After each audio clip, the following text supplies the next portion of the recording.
한 주간 국내 자동차 소식을 리뷰남자 오토트렌드입니다. 안녕하세요, 오토트렌드입니다. 오늘은 한 주를 시작하는 월요일이 시작이 되고 있습니다. 매주 월요일은요, 바로 국내 자동차 소식과 관련된 이야기들을 여러분께 전해드리고 있습니다. 오늘은 총 3개 이야기고요. 그럼 바로 시작을 해보도록 하겠습니다. 일단 첫 번째 소식은요, 바로 쌍용차 이야기입니다. 쌍용자동차가 여러분도 알다시피 기업 회생 절차를 진행 중이죠. 그래서 지난달 28일 매각 공고를 내고 새 주인 찾기에 나섰다고 합니다.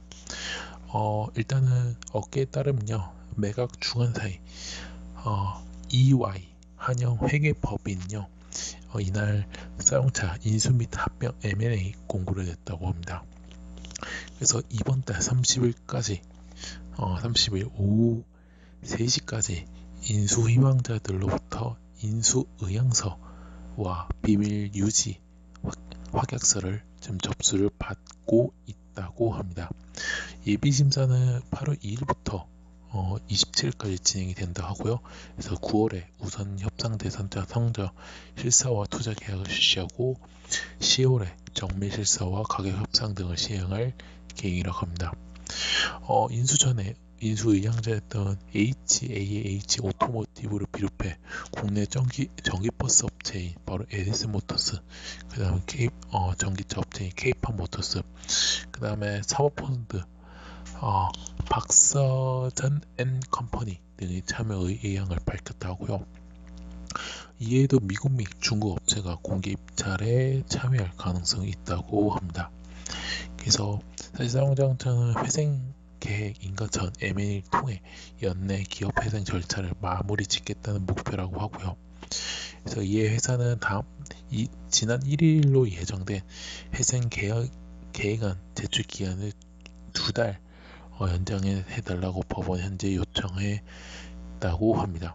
그래서 공익채권 규모는 3,900억 수준으로 알려졌다고 하고요. 공익채권은 이 법정 관리를 거쳐도 규모가 줄지 않아 인수자가 부담해야 할 몫이라고 합니다. 그리고 또 여러분 알다시피 조합원이 찬반 투표를 자구안을 가결을 했고, 그래서 현재 진행 중이라는 거를 자구 방안을 현재 이행 중이라는 점을 여러분께 알려드리도록 하겠습니다. 그래서 그렇게 알아주시면 좋을 것 같고요. 자, 그 다음 이야기 바로 정부 이야기를 조금 얘기를 하였습니다. 정부가요, 친환경차 보급을 위해 취득세 및 개별 서비스 감면 기한을 연장하고요, 렌터카, 물류, 운송 등 대기업에게는요, 친환경차 구매 목표를 부여를 한다고 합니다. 지난달 28일 문재인 대통령은요, 확대 경제 장관 회의를 주재하고 2021년 하반기의 경제 정책 방향을 확정 및 발표를 했다고 합니다. 이날 공개된 자료에 따르면요, 정부는 전기 및 수소차 1등 생산국가 도약을 기반을 위한 지침을 마련했다고 합니다. 그래서 우선 연대 전기차 23만 9천 대와 수소차 2만 6천 대를 보급 달성을 위해 오는 8월에 렌터카, 물류, 운송 대기업 등 대규모 운수요자들에게 친환경차 구매 목표를 부여하는 친환경차 구매 목표제 시범 사업을 개시를 한다고 합니다. 그리고 이제 이어서 2022년에 본 사업 추진을 위해 친환경차 구매 및 충전 인프라 구축비를 우대 지원하는 인센티브 제도를 마련한다고 하고요. 또한 전기차 구매 보조금 조기 소진 우려를 해소하기 위해 지자체별 수요 조사를 통한 물량 재배정과 지방비 확보 현황을 지속적으로 점검하고, 그 다음에 친환경차 보급 촉진을 위해 취득세 감면 기한 연장과 그리고 하이브리드차 개별 서비스의 감면 기한 연장도 추진을 한다고 합니다. 그리고 이와 더불어서요, 2027년 세계 최초 레벨 4 수준의 자율주행차 상용화를 목표로 핵심 기술 개발을 위해 산업부와 과기부, 국토부 협업을 통해 센서 및 자율주행 소프트웨어 등 대규모 연구 개발을 진행을 한다고 합니다. 그래서 이를 위해 경기도 화성에 첨단 시험 환경을, 그다음에 충북 청주에는 소규모 테스트벨을 구축을 하고요. 자율주행 시범 운행 지구에서는 자율주행 셔틀 및 택시 등 유상 서비스를 실증할 예정이라고 합니다. 여기에 총 2천억 규모의 미래차 산업 디지털 투자 펀드를 조성해 미래차 투자 지원을 확대하고 전기 및 수차 정비 생태계를 구축하는 등 미래차 보급 기반을 확대를 한다고 합니다. 그 다음에 이제 전기차 및 수차의 중요한 바로 배터리가 있죠. 그래서 대용량 배터리를 국가 경제안보 차원에서 국가 전략 기술을 지정하고요. 2023년까지 신규 투자 촉진을 특별 자금 집중 지원하기로 했다고 합니다. 그리고 이와 더불어서요. 차세대 배터리 기술 개발, 배터리 소재 부품 경쟁력 제고 등 내용이 담긴 K배터리 경쟁력 강화 방안을 발표할 예정이라고 합니다. 그래서 그렇게 알아주시면 좋을 것 같고요. 자, 마지막 이야기로 넘어가도록 하겠습니다. 마지막 이야기 바로 LG와 그 다음에 마그나 인터내셔널 이 두 회사의 이야기입니다.